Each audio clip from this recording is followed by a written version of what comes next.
autora de Espectáculos Escénicos, Producción y Difusión, uno de los libros que es sumamente utilizado, al menos hablo por la gente de mi generación, que estudiamos con ese libro cuando nos dieron producción en la universidad. Además, diseñó la materia de producción escénica para la licenciatura en gestión de la UDG y creó la carrera de producción de espectáculos para la Universidad del Claustro Sor Juana. Fue productora de las 3 ediciones del Festival Impulso, Música, Escena, Verano en la UNAM, en la Coordinación de Difusión Cultural de la UNAM. Ha sido representante artístico de Astrid Haddad, de Eugenio Toussaint, ha sido subdirectora de promoción cultural internacional del CONACULTA y coordinadora de producción en la Compañía Nacional de Ópera de Limba, y actualmente es docente en el Centro Universitario de Teatro, el CUT. Producción, docencia, función pública, festivales, representación de artistas, escribes libros, artículos, diseñas diplomados y estás conversando hoy aquí con nosotros. De verdad que es un honor, maestra. Y para iniciar este tecito por pantalla, quiero que platiquemos de un poco de los inicios. Sabemos que eres pionera de la profesionalización de la producción escénica en una época donde esta labor estaba sumamente masculinizada.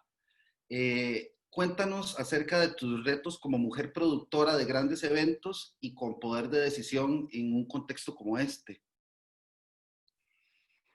Bien, pues efectivamente, Gustavo, es hablar de ya unos buenos años para atrás, de entender la producción, de entender el teatro, de entender que todo es un fenómeno como integral, ¿no? Y por eso también la educación entra en ese renglón de querer, pues, profesionalizar y todo en un mundo muy de hombres, efectivamente, donde, ¿qué te podría decir así de los retos así o de los desafíos fuertes? Pues ha sido toparme mucho eh, con los técnicos de los teatros, con los funcionarios en el poder de las instituciones, la mayoría, cuando yo empezaba había casi puros hombres en todas partes, los técnicos siguen siendo mayoritariamente hombres, y como que siempre ha costado trabajo entender que una mujer pues hable un lenguaje relativo a cuestiones técnicas y todo eso de teatro, eso es de hombres, ¿no? Es como la mecánica de los coches un poco, que también de pronto son lenguajes, códigos, fórmulas que para las mujeres, no, eso es de hombres. Y entonces sí fue un poco difícil, pero fíjate que en mi caso, no sé, yo siento que pues fluía siempre bastante armónicamente, incluso con los técnicos, hay de técnicos a técnicos, no todos, efectivamente no todos me trataron bien, sobre todo en esa parte, en esa etapa de la Compañía Nacional de Ópera, los técnicos del Palacio de Bellas Artes, eh, me hicieron la mía y pues definitivamente fue algo que no, duré que menos de un año ahí y no, pues era una guerra que yo no quería pelear ya, se cansa uno también de querer abrir ese espacio, ese lugar de, no de iguales, pero sí de un diálogo y de un proyecto en equipo, porque en esencia el teatro es eso, trabajo en equipo y dependo totalmente de los técnicos en un momento dado. No yo todos, ¿no? Toda la compañía, cualquier grupo, del día del estreno, la tercera llamada y bueno, desde antes, ¿no? Los ensayos generales y demás, el espectáculo está en manos de los técnicos, entonces siempre una buena relación con ellos, un respeto, sobre todo el tema del respeto, ¿no? Que no haya aquí en México, tú conoces, sabes, el tema del albur, pues híjole, está estiro por viaje, ¿no? O sea, de cualquier cosa que las piernas, uy, las piernas, bueno, allá se dice patas, ¿cierto? En Costa Rica, Sí, las pero acá patas. pues piernas y ya te lleva a otros universos también, otros imaginarios, en fin, no ha sido fácil, pero sin embargo ha sido abrir brecha y camino y hacer ver que también las mujeres, es que en el ámbito de la producción que se requiere tanta organización, ser meticuloso, ser muy perfeccionista, ser muy como ratoncito, tener la información muy organizada, es un tema que a las mujeres se nos da. Se nos da porque pues la mujer ha sido, y me acuerdo ahorita de un colega chileno que en una plática dijo, es que la mejor productora del mundo es mi mamá, dijo. Y sí es cierto, las madres son excelentes productoras, desde la que sale el sol hasta que se mete el sol, están organizando la vida de toda la familia, en todo lo que tiene que ver. Es una gran producción sacar adelante una familia, ¿no? Entonces, pues entendiendo un poco, bueno, digo, valgan las similitudes, pero a lo que voy es a que efectivamente las mujeres en el ámbito de la producción y la gestión de un tiempo para acá y de como también funcionarias culturales y demás, ya hemos logrado posicionarnos, creo, hemos ya obtenido reconocimiento, respeto. Yo, la verdad, me ha ido muy bien en ese sentido y me gusta lo que hago y como dices, al ser pionera, pues haber abierto brecha, ¿no? En este sentido para mis compañeras, amigas, colegas, es un honor y seguiremos picando piedra porque cada proyecto es único y empieza desde el día uno y siempre son retos, ¿no? A enfrentar.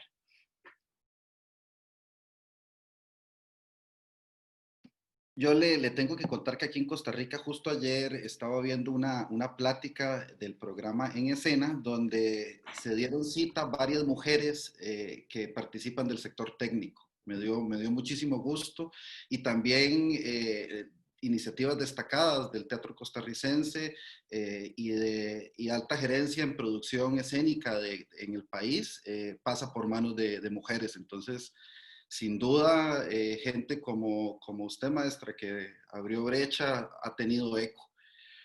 O al menos aquí en Costa Rica se empieza a ver un cambio. Y bueno, para invitar también al té a las compañeras, compañeros, colegas que participan de este live stream, de Facebook Live del Melico Salazar, pueden hacernos sus preguntas.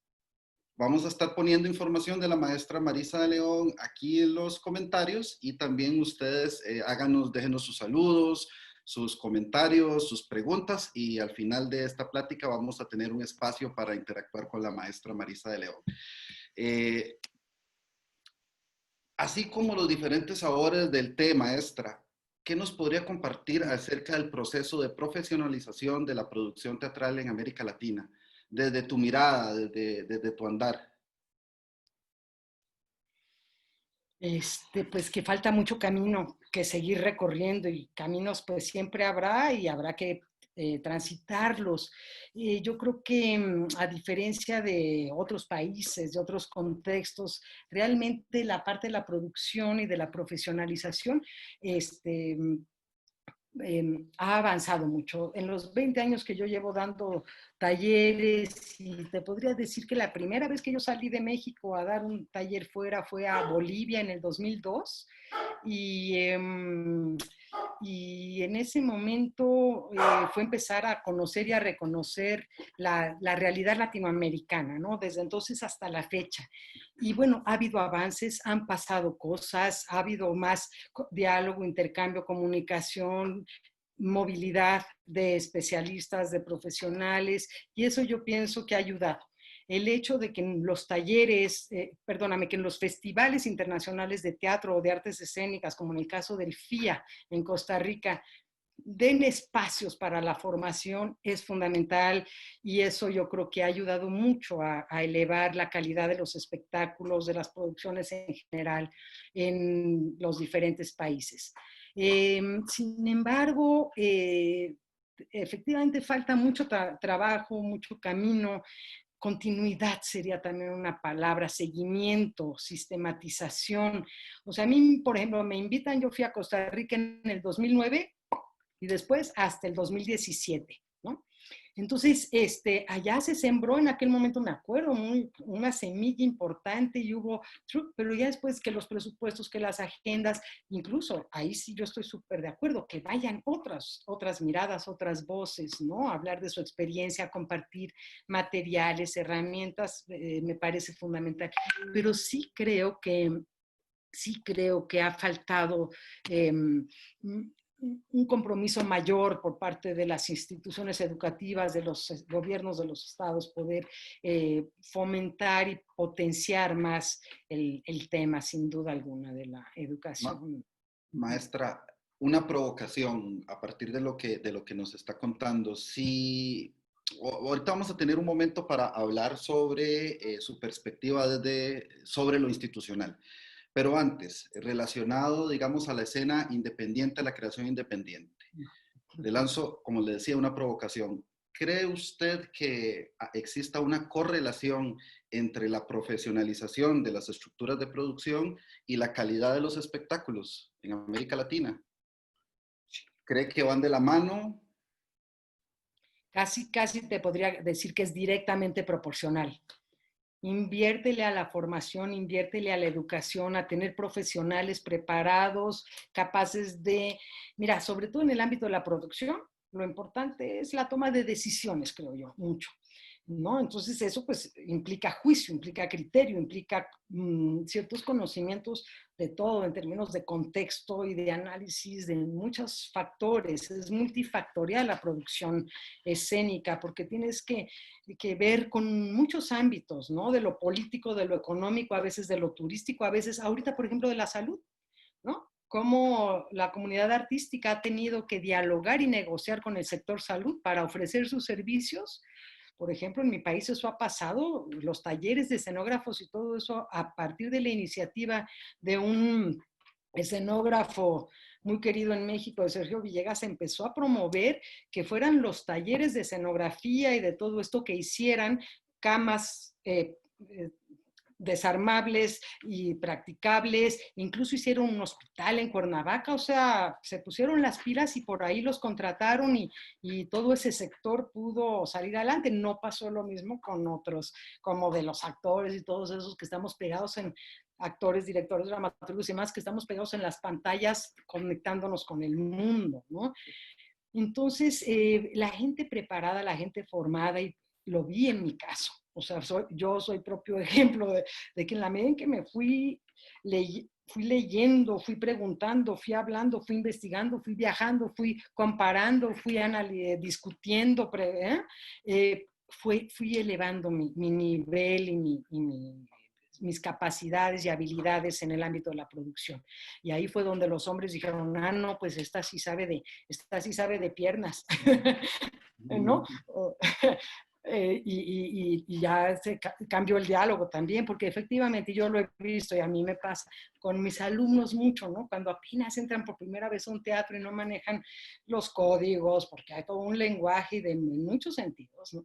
Y los técnicos ponen cara de, bueno, a ver con estos cómo nos va, ¿no? Y bueno, pues ya también, ya sabes, para ellos van a ser un grupo más, pero para ese grupo fue la primera vez que se enfrentó, que entró a un templo, a un recinto teatral, y eso te marca y te cambia la vida muchísimo y te hace ver, te hace medirte ya cuando estás en el escenario, y hablo desde la perspectiva de un actor, de un director, de un productor. Acuérdate tú la primera vez que entraste a un teatro, ¿cómo fue? ¿No?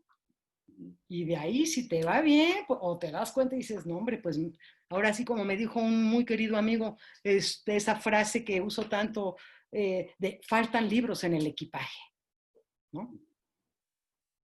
Maestra, Dígame. ¿tiene usted un brillo en los ojos cuando habla de sus estudiantes, de sus alumnos? Mm, Se emociona cuando habla de dar clases, de esas primeras veces en las cuales los estudiantes y las estudiantes de sus cursos van al teatro y descubren este universo.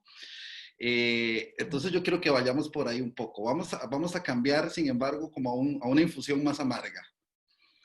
venga, que es mate, ¿verdad? Un matecito. Porque Está le bien. quiero preguntar, en tu proceso como facilitadora de producción, en producción más bien, ¿a cuáles resistencias te has enfrentado al trabajar con estudiantes e instituciones de artes escénicas? Sabemos que a lo mejor no es un sabor tan deseado, digo, la formación en producción para nuestras creadoras y creadores. ¿Qué nos puede decir?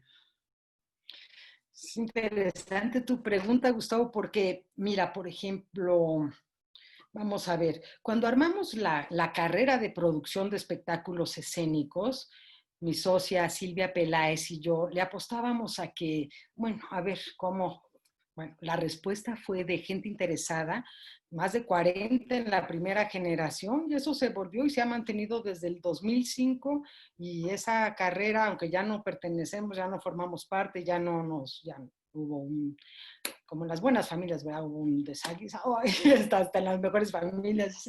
Pero bueno, en su momento fue algo muy, muy valioso y ahí sigue, pues, o sea, es un tema, todo un mercado, hay mercado pues para todo eso, hay estudiantes, hay gente, ¿no? Cuando me invitaron a dar clases a la primera generación de la Escuela Nacional de Arte Teatral, que es una escuela pública del Instituto Nacional de Bellas Artes, donde se forman sobre todo actores y escenógrafos. Y también hay una maestría en dirección Una y demás. maestría en Pero dirección. ciertamente. Y ahí pasó que hubo un cambio de plan de estudios y metieron la especialización en producción. Y me invitaron a mí para atender desde la primera generación. Bueno, ¿quién entró a producción? Una alumna. Una. Siguiente generación, dos. Siguiente generación, 8, 4, 6, 8. O sea, pero imagínate con una sola alumna lo complicado que era sacar adelante, pues producciones de los de la carrera de actuación, porque los de producción tenían que producir y ponerse de acuerdo con los de escenografía, los de iluminación y los de vestuario. En fin, o sea, híjole, entonces fue así como, no, no, aquí ¿por qué a nivel de la escuela pública no hay eco, no hay quórum? ¿Y por qué en las escuelas privadas sí, y tanto, y pagan tan caro? Porque la Universidad del Caso de Sor Juana es una universidad privada cara. Entonces, como que sin entender muchas cosas de eso. Ahí di clases 4 años, ahí una de las resistencias fueron los mismos maestros al interior de la escuela, una resistencia tremenda a que los de producción tomaran decisiones sobre el presupuesto, sobre los tiempos, sobre la planeación y el montaje de las puestas en escena, que antes los de escenografía, los de iluminación y los de vestuario eran los que marcaban la pauta. No puedo generalizar, hay gente maravillosa en la ENAR, pero hay otras personas difíciles y resistentes, reaccionarios al cambio, ¿no? Y hace 4 años ya estoy dando clases en el CUT, el Centro Universitario de Teatro, forma actores y actrices. Ajá, es una escuela para formar actores y actrices. Y es una escuela muy rigurosa donde entran nada más en promedio entre 15 y 20 alumnos al año por generación, y donde toda su formación está enfocada al trabajo corporal, a la dicción, al canto, al cuerpo como herramienta, al análisis del texto. O sea, forman actores que realmente desde que el CUT sacó la primera generación es de las escuelas mejor posicionadas en la formación de actores. Hay otras como Casa Azul y otras, pero no el CUT. Bueno, el caso es que gracias a que el maestro Mario Espinosa propuso un cambio en el plan de estudios, y me invitó, digamos, a formar parte de este nuevo plan, a impartir una materia que se llama Generación de Proyectos y su producción artística. Entonces ahí generamos proyectos, carpetas para futuros espectáculos, y los chicos salen sabiendo pensar cómo autogestionar un espectáculo, por ejemplo. Cómo hacer un presupuesto, cómo hacer un cronograma, cómo hacer un equipo de trabajo, cómo dividir funciones, bueno, responsabilidades y demás. Y entonces sentimos, yo lo veo, que ha habido un cambio importante en los actores que han tomado esta materia, que han leído el libro y que han tenido la oportunidad de que se les cuestione y de discutir y de presentar formalmente su proyecto y demás, para ver si, y que tenga continuidad y posibilidad de llevarse a cabo realmente, ¿no? Una vez como egresados.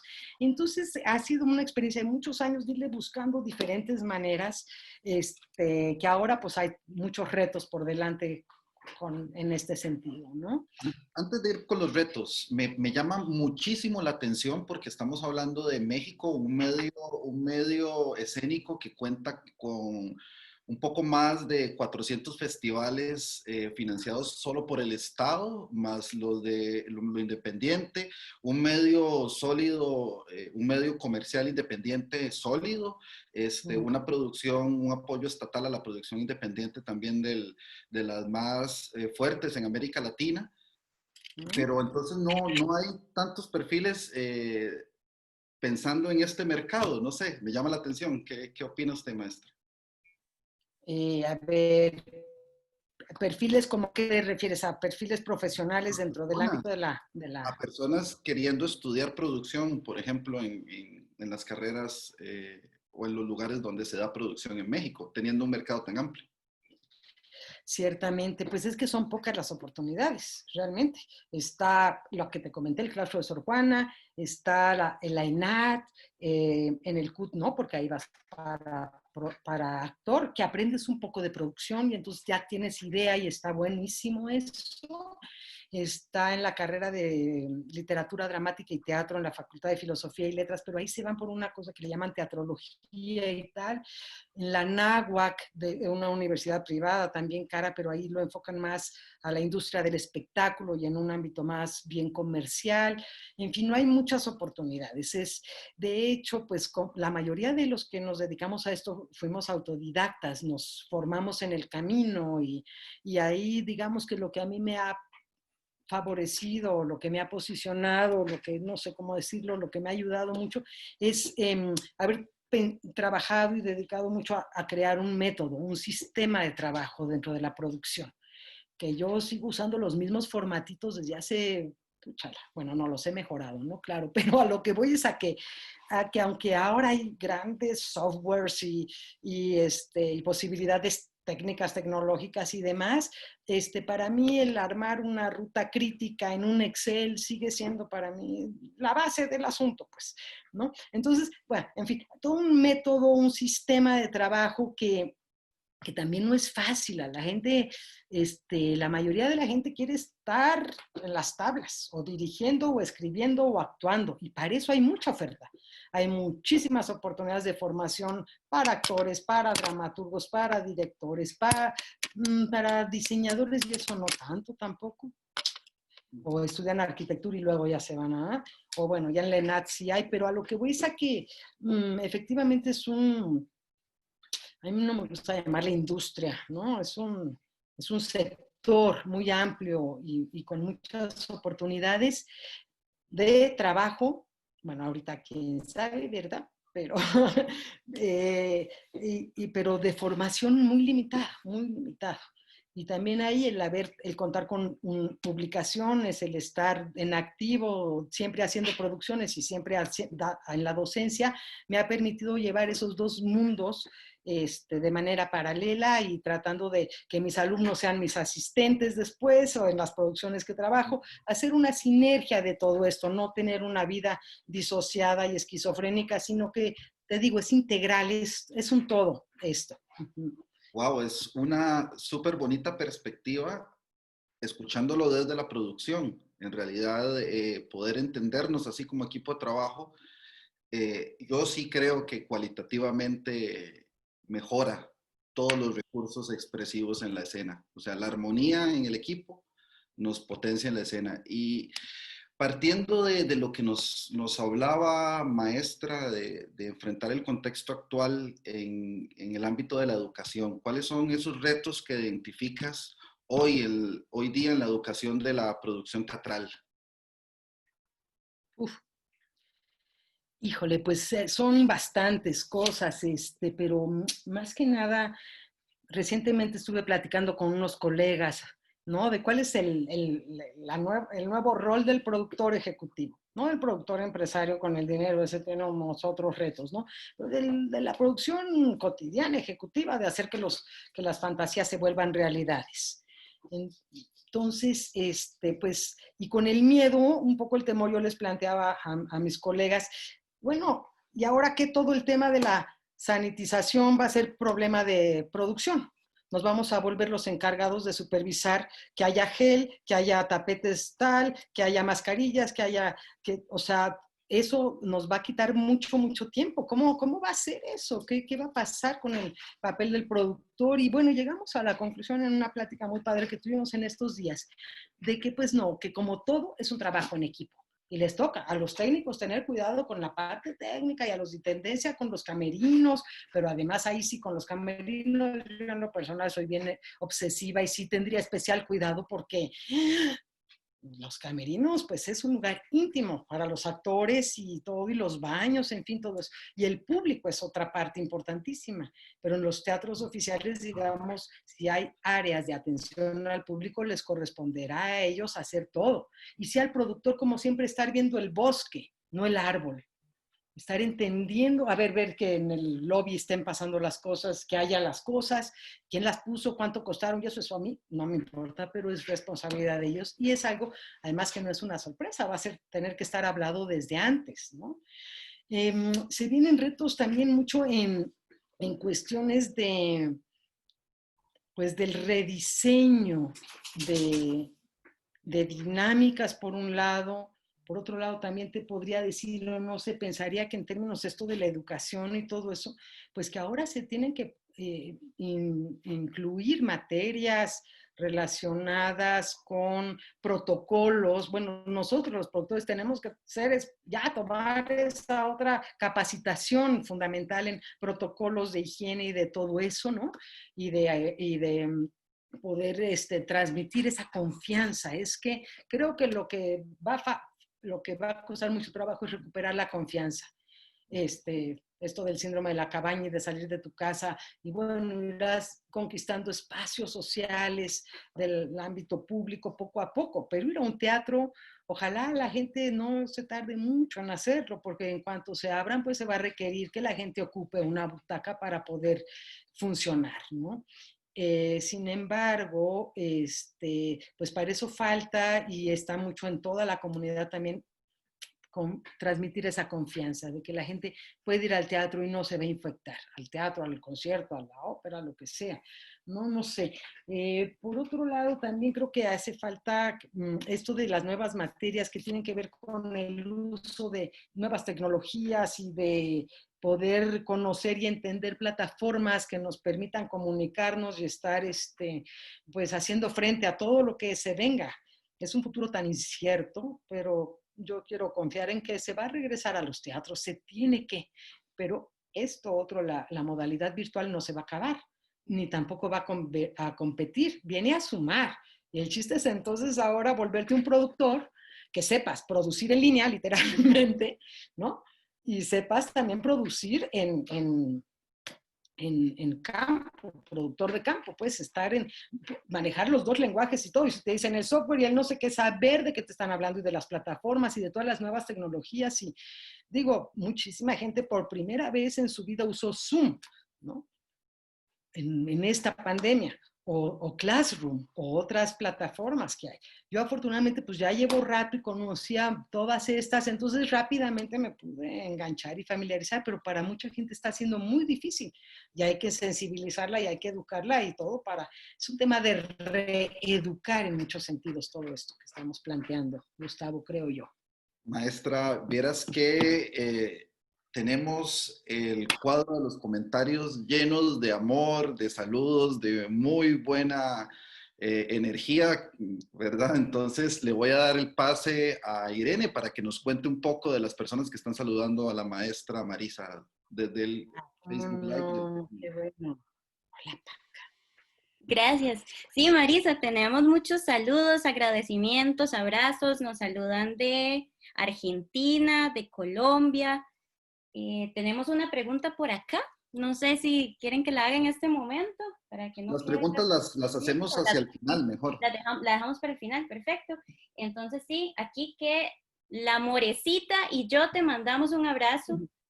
Perdón, Por muy acá bien. dice Rachel que todo lo que sabe de producción se lo enseñaste vos en el 2009.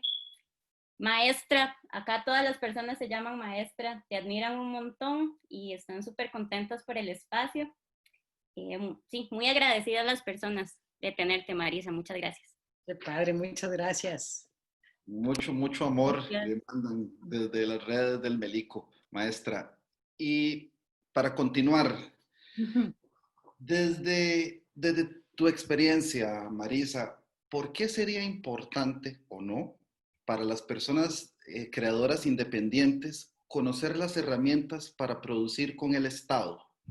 Pasándonos un poco ya más a tu lectura del fenómeno, digamos, como funcionaria.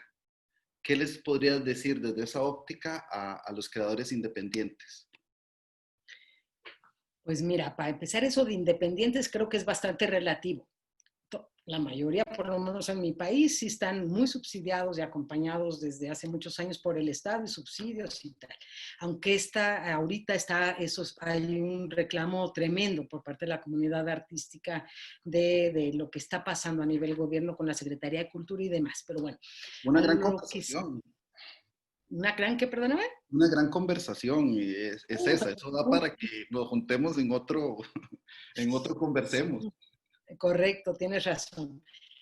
Pero mira, básicamente es una filosofía de estratega de ajedrez, o sea, hay que a estudiar al contrincante y al enemigo, no así, sino conocer, entender cómo es, qué es, cómo trabaja, cómo funciona, cuáles son los programas, cuáles son las políticas culturales del país, el contexto en el que estamos, las eh, programas de convocatorias de becas, programas para apoyo para compañías estables, para poder acceder a un espacio público. Aquí en México, todo lo que es público, todo lo que son los teatros del Estado y demás, todo funciona por concurso desde hace ya un rato y cada vez más, y se ha tenido que cuidar muchísimo a los jurados que integran y que toman las decisiones, porque ha habido mucha especulación y ha habido mucha duda sobre la transparencia y la claridad de los procesos, etc. Sin embargo, pienso que para cualquier mortal,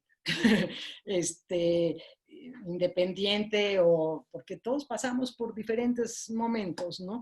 Pero a lo que voy es a que, o sea, un independiente de repente está haciendo teatro oficial o concursa y forma parte de la Compañía Nacional de Teatro, o es contratado y subsiste haciendo comerciales en la televisión comercial, en fin, uno tiene que ser bastante polifacético para poder, en fin. Entonces tienes que conocer y entender y saber, informarte. Entonces yo siempre recomiendo mucho eso. Bueno, conocen el plan de cultura que hay una ley de cultura en su país, aquí en su ciudad, o sea, cómo funciona, qué aporte tiene económicamente hablando las industrias culturales, o sea, es ponernos en otra dimensión de discurso que haga ver a la gente y valorar también todas las oportunidades que hay y sobre todo también aquí los funcionarios van rotando del INBA a la UNAM, de la UNAM a los festivales, o sea, somos un mismo grupo de gente que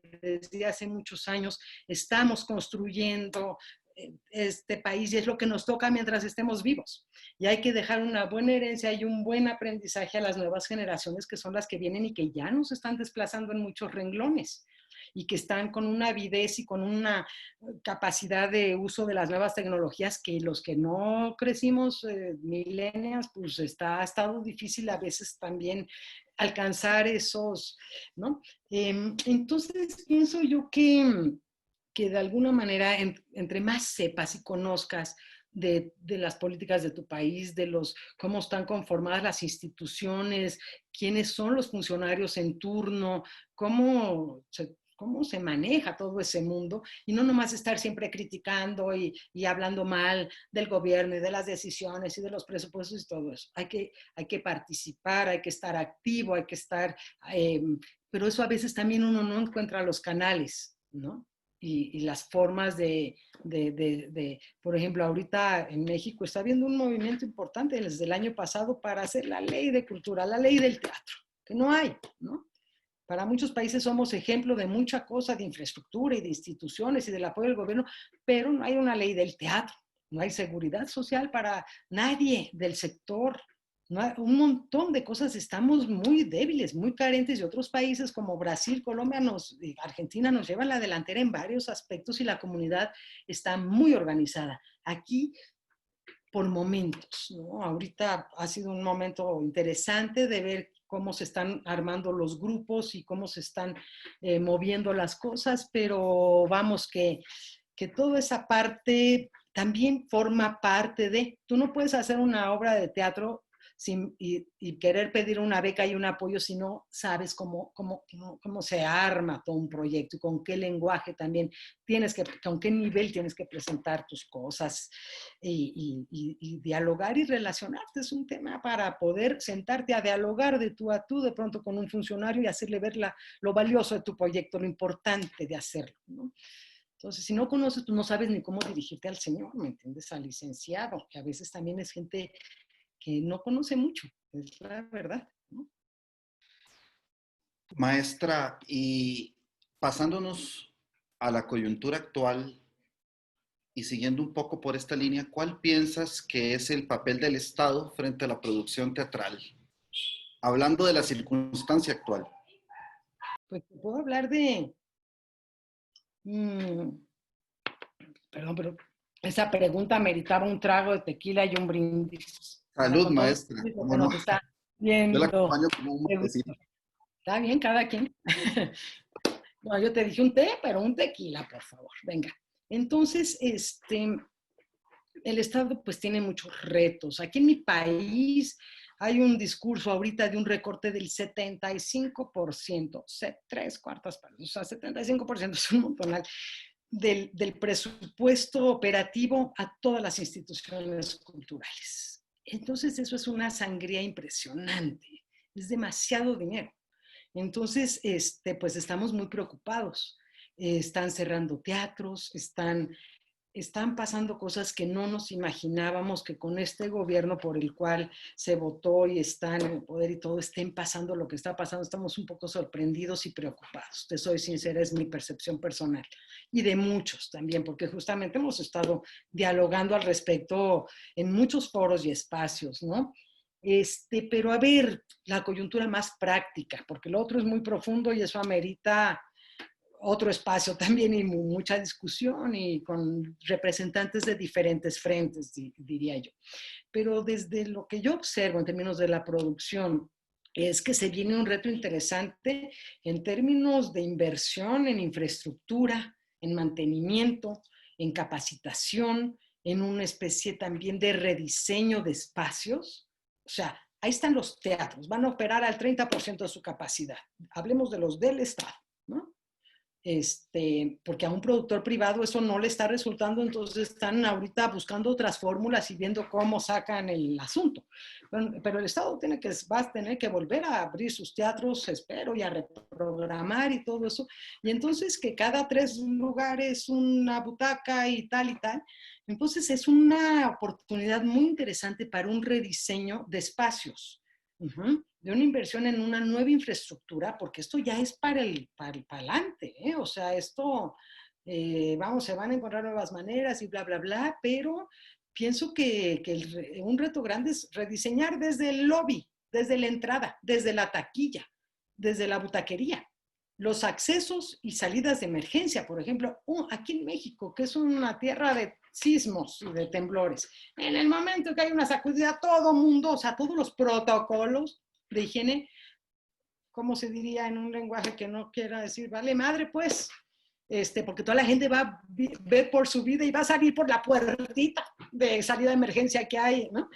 En fin, entonces, de isóptica, simplemente también de que no, los lugares ya de por sí hay teatros con vista sacrificada, limitada, no sé qué, algunos, y entonces todavía, entonces yo pienso que, como en todo, Gustavo, lo ves de manera optimista, pesimista, realista, ahorita no se puede, porque la incertidumbre es tan grande que el realismo ahorita no está fácil, verlo con claridad. Entonces, tomas la actitud en la vida, o pesimista de no, todo se va a la guerra, esto no va a... y te quejas de todo y va a haber mucha gente así. O tratas de buscarle la solución y la vía positiva y optimista de ver que esto tiene que funcionar para todos además. Técnicos, artistas, público, medios de comunicación, funcionarios, instituciones, vas abriendo el círculo tan grande como quieras. Entonces, bueno, vamos a ver qué pasa. Yo creo que se tienen que sumar voces y opiniones y reflexiones para ver para dónde vamos, cómo va a jalar, y cada uno de los sectores, el independiente, con los pequeños espacios, el Estado, lo comercial, porque también, pues te digo, todo el mundo anda girando en todos los niveles. Antes estaba muy diferenciado. El que era independiente, pero jamás se iba a meter a hacerle un comercial de la televisión a Televisa, y ahorita, pues los chicos están de locutores por aquí, o sea, ¿no? Y está bien, o sea, es lo que demandan estos tiempos actuales y hay que ser más versátil. Bueno, curioso su comentario, maestra, porque yo la tengo en mi imaginario como una persona que aboga por la especialización, por decir que la producción de las artes escénicas es una especialidad. Inclusive en la plática que yo la escuché en vivo hablaba de mi vida, ¿no? De que le has dedicado tu vida a la producción escénica. Entonces, eh, háblenos un poco acerca de la especialización en el contexto de este universo, donde todos tenemos que ser de todo un poco en la actualidad. ¿Cómo viven estas dos necesidades? Pues es que mira, cuando yo me refiero a especialidad, me refiero a que tienes que tomar una decisión, vuelvo a lo mismo, de vida, de dedicarte a poder analizar números, centavos, números, tiempos, horas y minutos, organización, planeación. Entonces, eso implica especializarte en traducir los espectáculos escénicos en esos lenguajes que justamente son los que van a entrar en diálogo con las instituciones, los patrocinadores, los medios de comunicación y otros sectores de la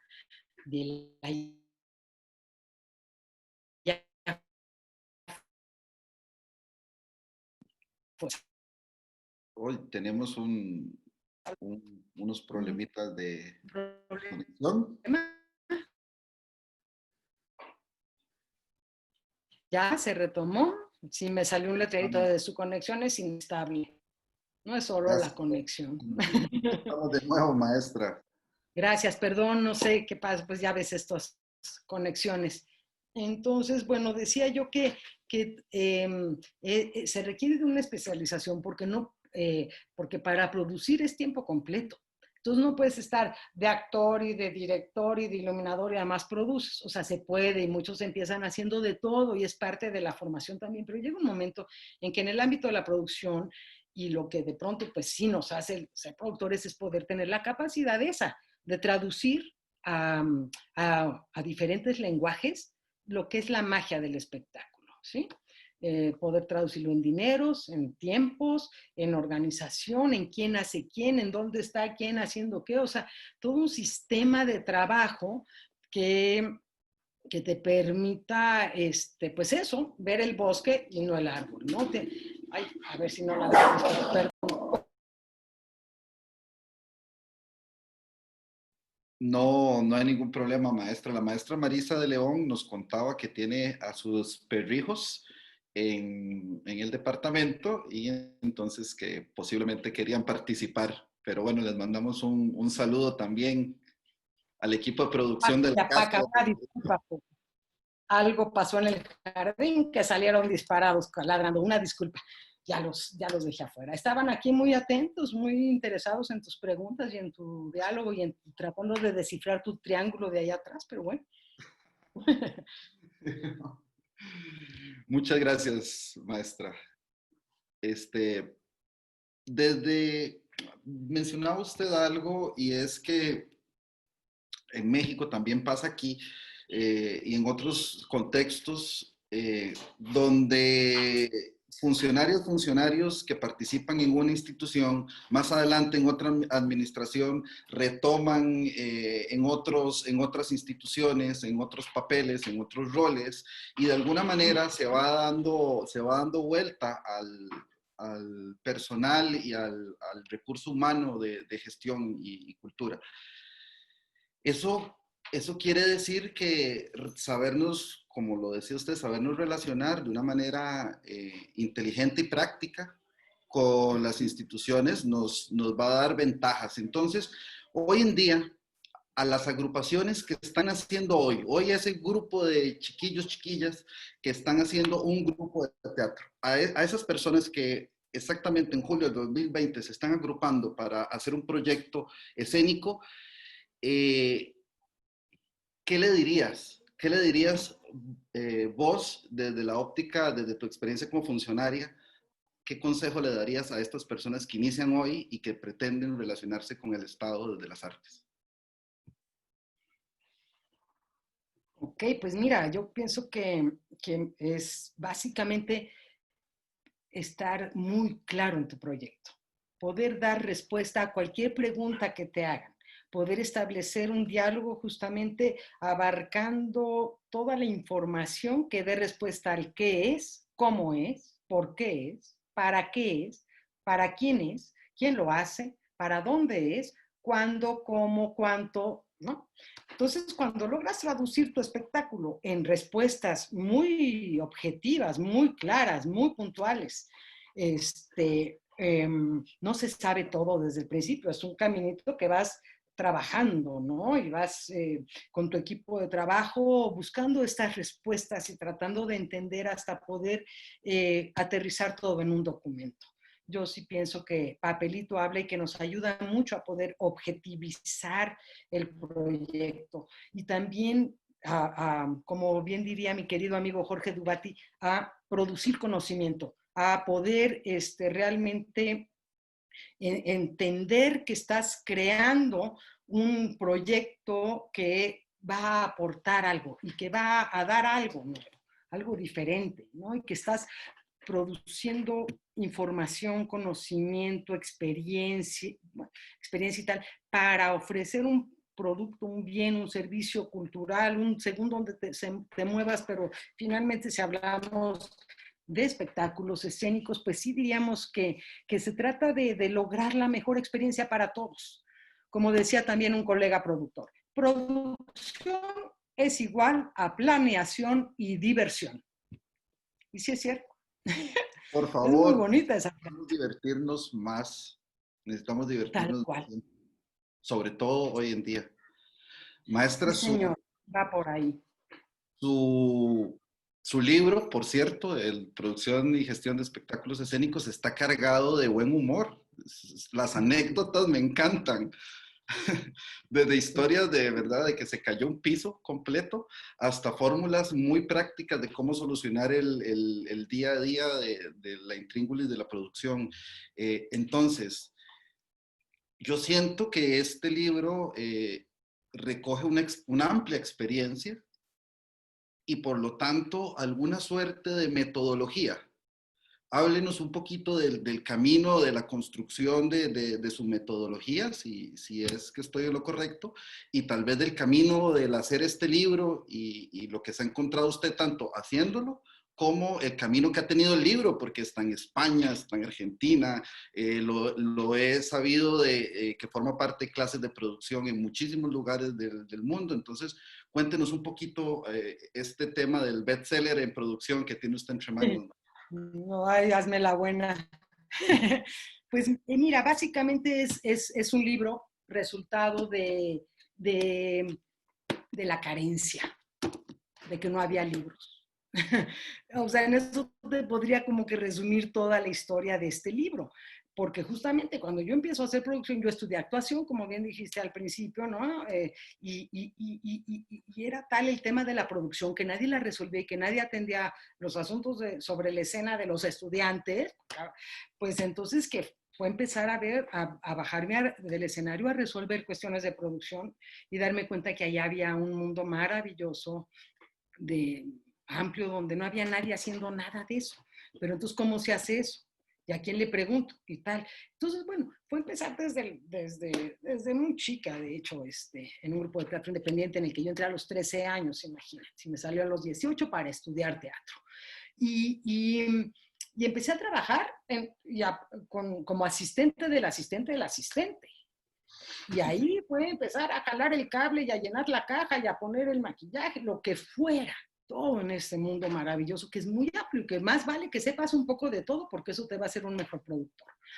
y sobre todo cuando conoces las necesidades y las carencias del actor, del músico, del cantante, o sus necesidades así también de lo más humanas y sencillas, porque finalmente todos desayunamos, comemos, cenamos, vamos al baño, en fin. Entonces, entender también eso, no ver a los artistas como figuras idealizadas, sino a ver, ¿qué necesitas? ¿Cómo te ayudo? ¿Qué hay que hacer?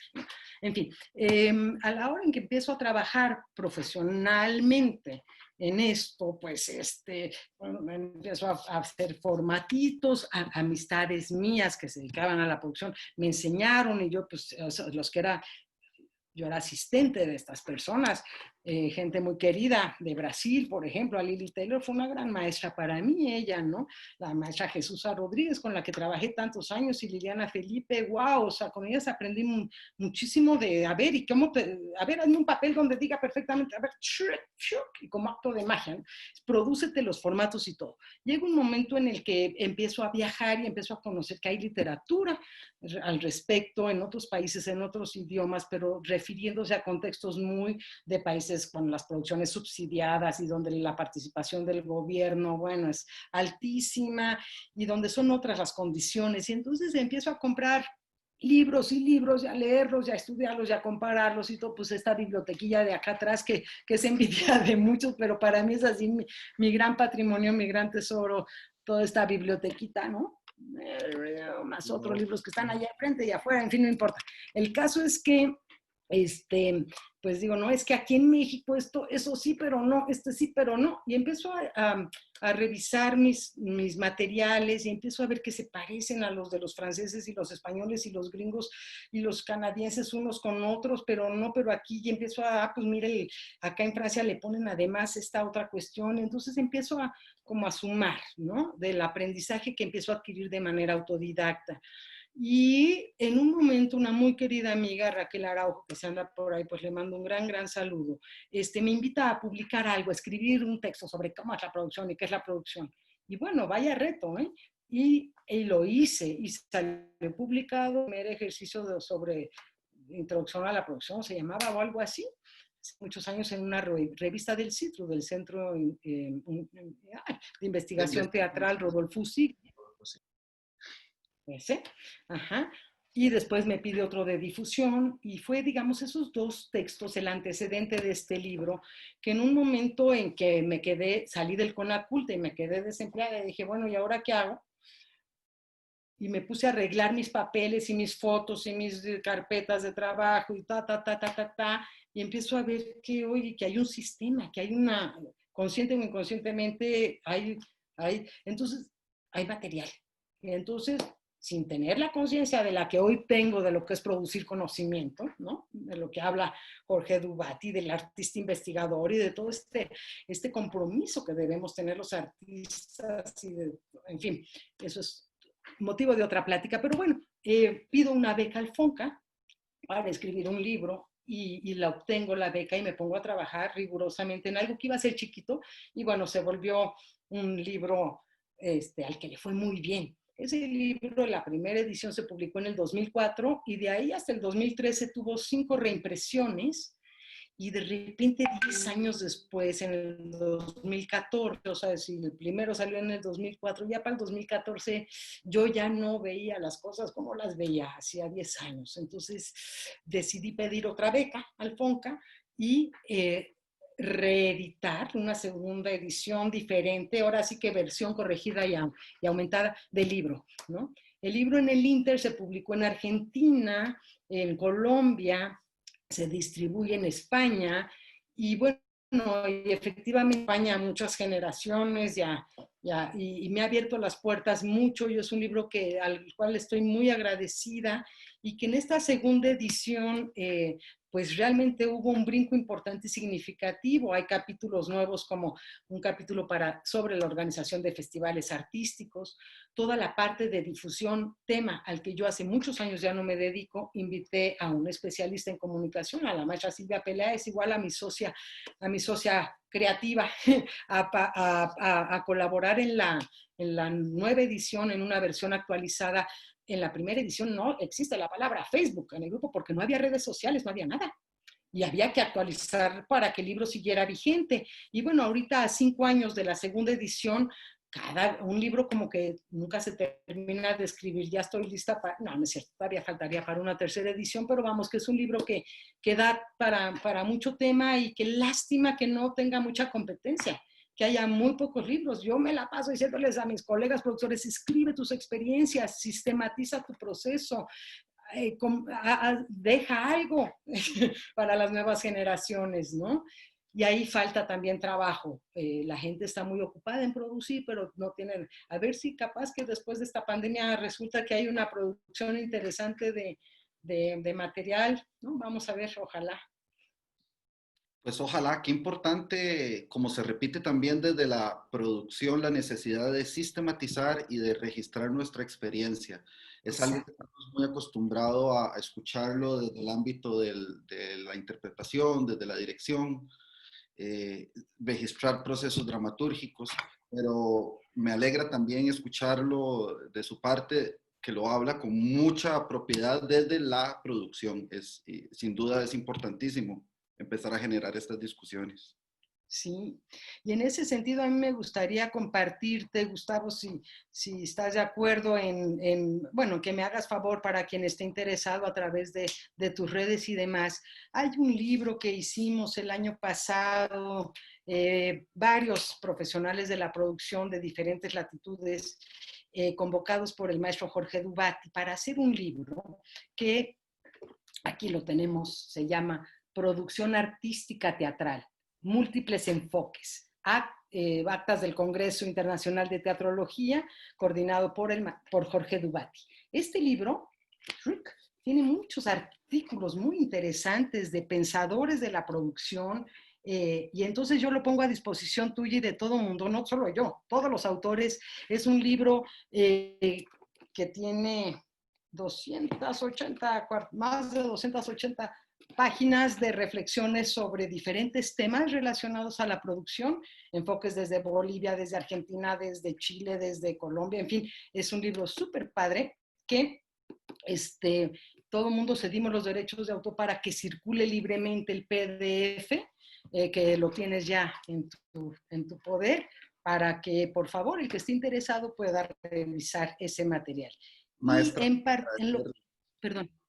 perdón, no, perdón, discúlpeme más bien por interrumpirla, le agradezco y nada más hago un pequeño comercial para la gente que esté interesada en este material que nos está ofreciendo la maestra Marisa. Está el link en los comentarios. Entonces, ahorita vayan, busquen el link, descarguen el libro y van a tener este material que nos está dejando la maestra Marisa, que aparte de su tiempo, nos viene y nos regala bibliografía.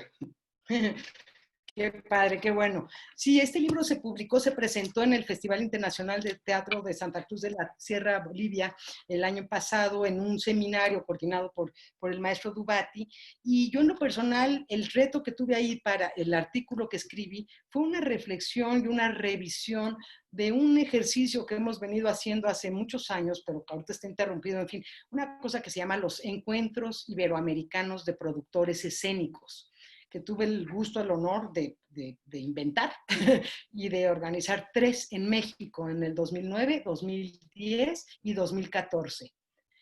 En 2011 lo hicimos en Argentina, organizado por Gustavo Schreier y por el CELCIT de Argentina, y en 2012 lo hicimos en España, organizado por Artesa allá en Valladolid, y 2013 no hubo.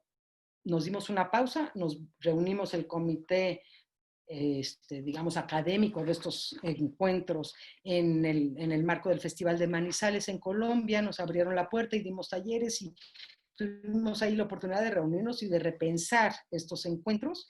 Y hicimos otro en 2014 y desde ahí hace 6 años que no se hace. Pero pude hacer en este libro una revisión y de lo que fue esa experiencia, y para ver si ojalá alguien se anima y dice, pues, ¿qué tal si hacemos el 6º encuentro en Costa Rica, por ejemplo? ¿No? Ya después de que veas este material, capaz que te animas o alguno de los que nos está escuchando se interesa por organizar este evento que ha resultado realmente también importante en cuanto a profesionalización, en cuanto a proyección, en cuanto a intercambio de materiales, de metodología, de herramientas, de diálogo entre colegas con estudiantes. O sea, ha sido una experiencia maravillosa y yo le agradezco mucho a Jorge Dubati que me haya permitido ese tiempo, ese espacio de reflexión para hablar sobre eso en esta publicación. Digo, para que no, si se esperan que haya algún otro material, no sé, pues en mi caso, mi artículo tiene que ver con esto que te platico, de esta revisión de los encuentros iberoamericanos de productores escénicos, los EIP. Muchísimas gracias. Es un gran regalo y les recuerdo a la gente que nos está viendo que aquí en los comentarios hemos puesto un link para que puedan bajar ese PDF con la información que nos comparte la maestra. Marisa, vamos a darle el pase a Irene para que nos hable acerca de varias preguntitas que tenemos desde la gente que está participando. ¿Cómo no? Claro que sí. Bienvenida, Irene. Venga. Muchas gracias, Marisa. Se sumaron muchos agradecimientos. Saludos desde Chile también. Tengo una pregunta acá de Pedro Luis Nava. ¿Es responsabilidad del Estado o de la industria la profesionalización del teatro? Es responsabilidad de todos y de toda la sociedad, pienso yo. El Estado sin duda, pero también de los mismos profesionales, somos los que estamos capacitados y debemos de tener ese compromiso social, público, ¿no? de poder transmitir y comunicar información, conocimiento, experiencia, para evitarles a las nuevas generaciones todo lo que batallamos nosotros. Harán su lucha, tienen otros retos, tienen otros problemas que enfrentar que nos tocaron a nosotros hace 30 años, no sé, pero pienso que sin duda el Estado sí, pero también la academia y también los profesionales y también las familias. Es decir, que vaya tu hijo a tomar clases y todo eso es importante, pues, y que vaya a los ensayos y que vaya a los desmontajes y que vaya, o sea, es parte de esa formación, ¿no? También. Okay. Gracias, Marisa. More pregunta que cuáles son los retos de la producción ahora que las artes escénicas buscan también los formatos de transmisión digital. Bien, pues como comentaba hace un ratito, yo pienso que tenemos que producir ya ahora en dos niveles, saber producir en línea, tanto producir, de hacer cotizaciones y de mandarlas y de tener un diálogo permanente y cercano, o sea, como si estuviéramos en vivo, digo, a ver, estás en el taller, mándame fotos, escenógrafo o carpintero de cómo está quedando la cosa, quiero verla, ¿no? Si ya no voy a poder ir a los talleres en un buen tiempo, no lo sé. Entonces quiero ver avances, fotos, ¿no? Todas las cotizaciones. De por sí mucho del trabajo del productor se hace en línea, pero lo que es la producción en campo, estar en los ensayos, estar en todo eso, vamos a ver, tenemos que crear esos mecanismos, tenemos que buscarle, tenemos que aprender, tenemos que entender que en la medida de lo posible hay que recuperar los espacios físicos. Se habla mucho de que ahora la actividad se va a reactivar en los espacios abiertos, no en los cerrados, porque los cerrados va a haber que acondicionar y hacer mucha cosa, pero los espacios abiertos. Entonces, si More Barret, que nos escribe desde Torreón, entonces, si tienes una explanada, bueno, a empezar por la explanada o por los espacios públicos que se puedan ir utilizando, ¿no? Para reactivar un poco. El productor, tenemos esos retos, tenemos que aprender a dialogar en línea y también ser valientes y salir con todas las medidas de precaución necesarias. Y en términos de producción hay mucho trabajo que hacer, pero yo lo que me parece muy importante, y lo voy a decir así con todas sus palabras, no es una responsabilidad del productor el que se sanitice el espacio, los espacios, ¿no? O sea, tenemos que, es una responsabilidad compartida y de los técnicos, de los funcionarios, de los teatreros, de los productores, sí, de todo mundo le tenemos que echar montón a ver ahora cómo reactivamos y cómo se vuelve a hacer teatro. Vamos a tener que inventarlo de alguna manera. Vamos Espero a haber echarle un dado. montón, sin duda, a hacer motete. Bueno, gracias por traducirlo al tico. Ser Muchas motete, gracias, ok. Marisa. Y de hecho, con esa respuesta contestaste a varias personas que tenían esa misma inquietud. Eh, Tengo otra pregunta acá de Pablo Piedra, te manda saludos. Además del conocimiento del fenómeno artístico escénico, ¿qué conocimientos y o habilidades debe tener un buen productor? Bueno, esa es una gran pregunta y eso está en el libro en la página 47. No, no es cierto. No sé ni en qué página. Es que es una lista enorme de cosas que en algún capítulo del libro yo lo menciono, pero lo que es importante es que nos vuelve gente que tenemos que saber de economía, que tenemos que saber de política, que tenemos que saber de sociología, que tenemos que saber de historia, que tenemos que saber de historia del arte, de artesanía, o sea, se vuelve una profesión muy demandante y que cada proyecto, además, dependiendo del tema, del autor, de la obra, del la propuesta escénica y demás, pues te hace investigar y tienes que conocer al autor y la época y el contexto y tal, y cómo eso significa para tu tiempo actual. Entonces, vamos, nosotros no es que hablemos mucho ni aportemos gran cosa en las reuniones de los creativos, ¿no? También esto de los escenógrafos, iluminadores, todo el equipo de diseño conceptual del espectáculo, pues tiene que estar muy informado, pero justamente para que el productor pueda dialogar, pueda estar en el nivel de la mesa de las negociaciones y de las discusiones y de poder aportar algo significativo, tienes que estar muy empapado de muchas cosas. Y te diría yo, por ejemplo, que he hecho tantas giras con tantos artistas y te vuelves psicólogo, te vuelves niñera, te vuelves terapia de grupo, te vuelves agente de aduanas, o sea, empiezas a conocer y a entender y a saber de un montón de cuestiones técnicas, operativas, logísticas, administrativas, en fin, y es un tema mucho del contexto, dónde estoy o dónde estoy trabajando o a dónde voy a ir a trabajar para entender y respetar las formas, usos, costumbres de la gente del lugar para ahí pues tú llegar con tu propuesta y ayudar a que tu equipo se integre de una manera cómoda, amable, que todo esté resuelto, que no haya sorpresas, entre menos sorpresas desagradables, el chiste es que haya sorpresas, pero buenas, divertidas, que te estén esperando con un fiestón, pues, y que el día siguiente después de esto la Embajada de México te tenga una recepción sorpresa, en fin, qué sé yo, hay tantas anécdotas, pero a lo que voy es a que tienes que sí saber de mucho y estar al día de muchas cosas, sin duda.